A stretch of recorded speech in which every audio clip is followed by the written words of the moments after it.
Title: The Night America Panicked. War of the Worlds radio broadcast. Let's begin. It was a quiet Sunday evening, October 30th, 1938. Families were gathered around their radios, mothers, fathers, children, all settling down for the night's entertainment.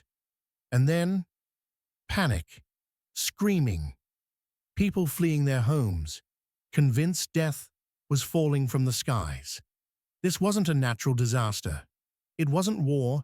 It was a radio show, and it would go down as one of the most infamous broadcasts in American history.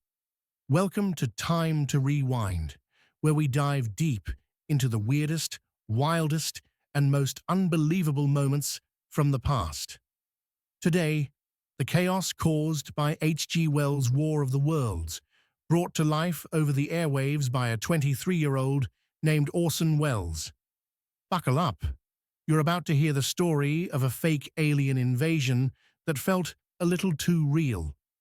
To understand the hysteria, we have to rewind to a time before television, before the internet, before smartphones. In the 1930s, radio was king. News, music, drama. It all lived inside that little wooden box. People trusted what they heard on the radio. It was their window to the world. And in this world, Orson Welles was a rising star.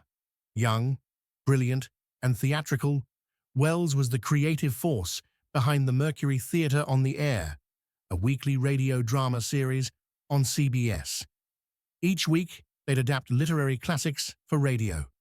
And for Halloween, they decided on something unusual.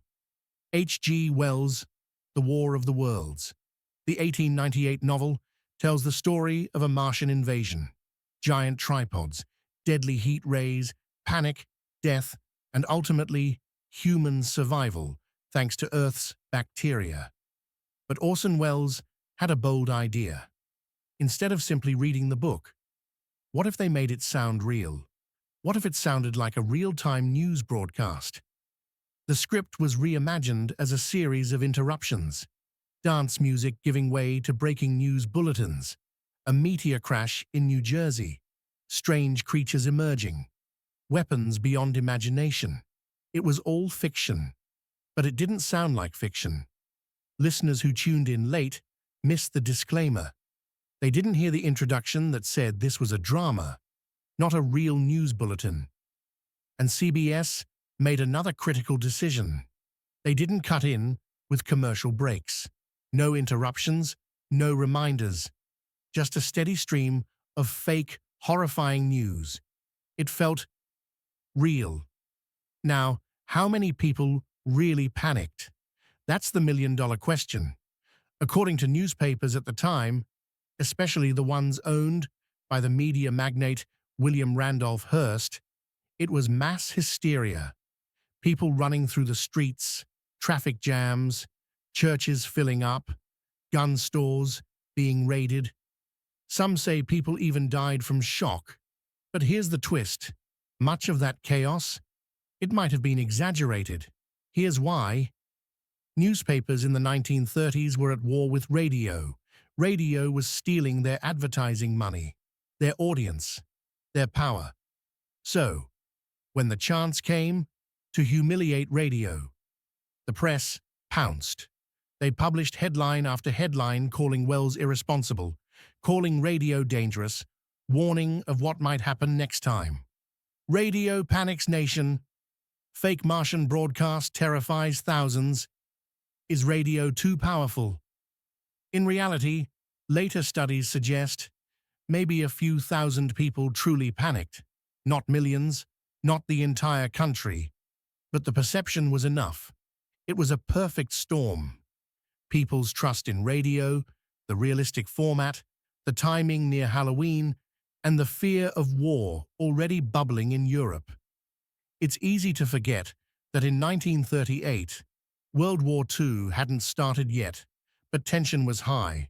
Germany had just annexed Austria. Hitler's speeches were broadcast around the world. People were anxious, nervous, on edge. So, when the Martians attacked, Some people were ready to believe it.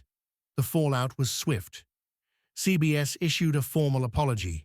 Orson Welles, who thought his career might be over, was suddenly the most talked-about man in America.